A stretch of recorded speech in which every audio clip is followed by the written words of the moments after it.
In life, everyone has questions they hate being asked. You know, you go to a party or some function and some schlep comes up to you and asks you some question that just makes you lose the will to live. Our etiquette expert, Lady Danielle Di-Masi, joins us now. Thank you for coming in again. I love it. There are questions, and we all know what they are. I mean, you've chosen the 5 questions, you know, yourself that you think are the most loathsome.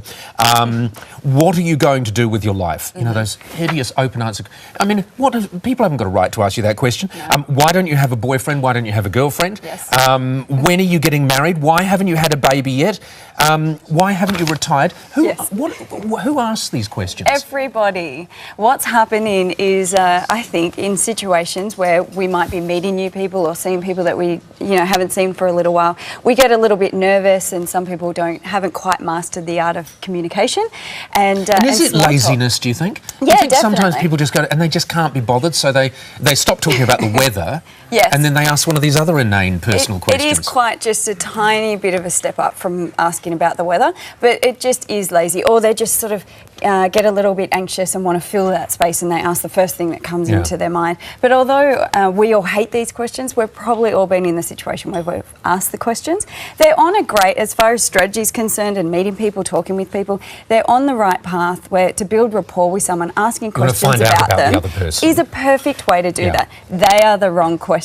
Yeah. So all you need to do is kind of change the questions around so it evokes good feelings, because the problem with asking someone about when are you two getting married, they might have had that fight that morning. When are we getting married, so forth, or about the You're really babies. putting people on the spot there, Absolutely. aren't you? Well, especially given that these are probably people that you haven't met before or you don't know them very well, which is why you have. And the funny thing is there'll be people watching now who'll say, I hate being asked those questions.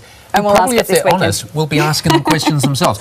So what's a different way that you can talk to someone to replace a question like, when are you getting married, or when are you going to have kids? Excellent question. So replace it with something that will evoke good feelings. For instance, if it's a couple, instead of saying, when are you going to walk down the aisle, ask them, so tell me about when you met, because that's going to create a nice feeling between them. And if you can create nice feelings and make them like really smile, then you're going to be able to connect with them even more. And then you go on to talk about other things.